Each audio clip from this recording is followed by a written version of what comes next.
One of our viewers want to know, for our Facebook story of the day, is why certain bond amounts are higher than others. Okay. So Sure. if you just want to Be talk happy about to. that, go Okay. ahead. All right. This is probably one of the more common questions that are asked when cases come up, how a bond is set. And let me just explain that. Bond is for two purposes. Bond is to secure a person's attendance at future court dates and make sure that they are going to be here and ready for trial. So if we think there's a flight risk, then that's one of the considerations we take into bond. And the other is certainly the safety of any particular victim, if there's a victim that's identified in the crime, or just the safety and security of the community in general.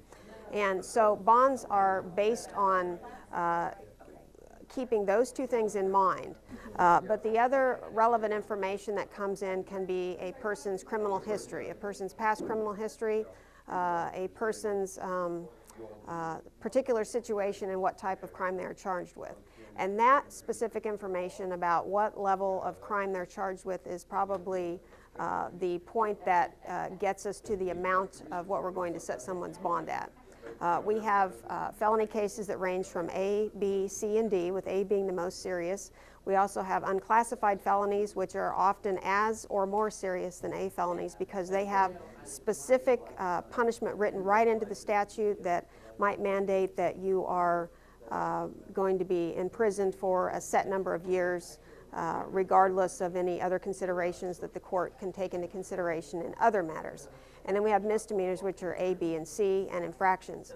The legislature tells us what level of a felony and what level of a misdemeanor certain acts are that they define as crimes.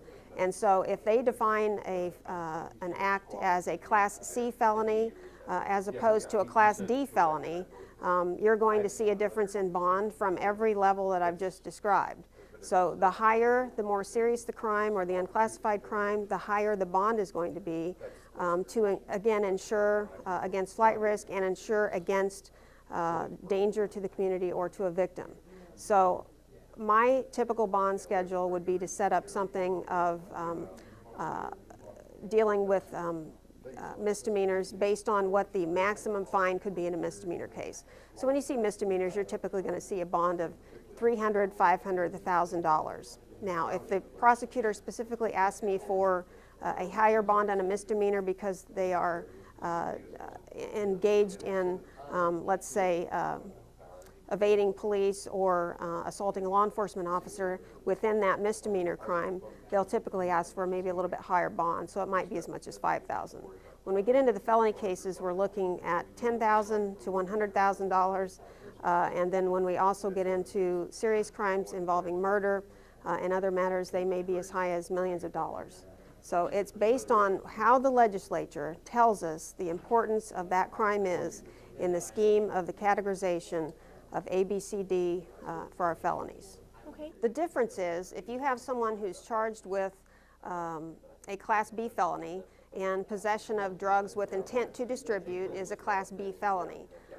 That's a Class B. That's a whole category higher according to the legislature from a Class C, which might involve some of the sexual assault cases. And so it's defined by the legislature that it's a more serious crime. They associate more punishment with it than a Class C felony. So that's just your difference between a B felony, which might be possession of drugs with intent to distribute, and a Class C, which might be some type of sexual assault case, domestic assault case, a lot of categories that are covered that people may not agree with, and I would suggest if they don't agree with how something's classified in that scheme of the A, B, C, and D felonies, that they contact their legislators and let them know, we think this should be a higher classification, and have that discussion with legislators, because at this time that is the state of the law that we must follow. And typically when we talk in terms of setting bond, that's something that's initially done when the charge is filed. So we immediately set a bond, or we write on the warrant, no bond authorized, which means we're not going to even define a cash amount until we can get some more information. And that bond will be in place at least until the arraignment of the person, and that's their first appearance before court. Many times the arraignments happen on law days when we have, fortunately, everyone there so that we can take up other issues involving bond at the same time. So if we are engaged in a law day and have someone new in jail who is brought up and arraigned, then the prosecutor can address the court and the defense attorney can address the court, and we can have a bond hearing at that time. Bonds are changed all the time, so the initial bond that's set may be in place only until we can get that arraignment in place, make sure someone has legal counsel, make sure that we can address the flight risk issues that I mentioned earlier. Flight risk and danger to a victim and community are the two major components that we look at. And the state will often argue one of those reasons as to why they do not agree to a bond reduction. The defendant will obviously usually argue against why they can satisfy and not be a flight risk and why they're not going to be a danger. And between those arguments, we sometimes either do a bond reduction where we allow someone to do a percentage, or we may do a release on their own recognizance if we're satisfied that we can do these conditions. But some of the other factors that we often look at are, again, someone's criminal history. If the prosecutor tells me that this person's already on probation for a felony, or that they have so many felonies in their background and are repeating their behavior, we're certainly going to look at that as a factor that we want to know that that's going to affect the rest of the community.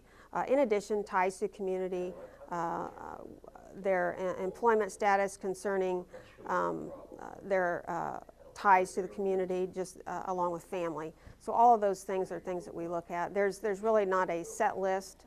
It could be anything that the council might bring up to influence the reason that someone is going to be a good choice for a bond reduction.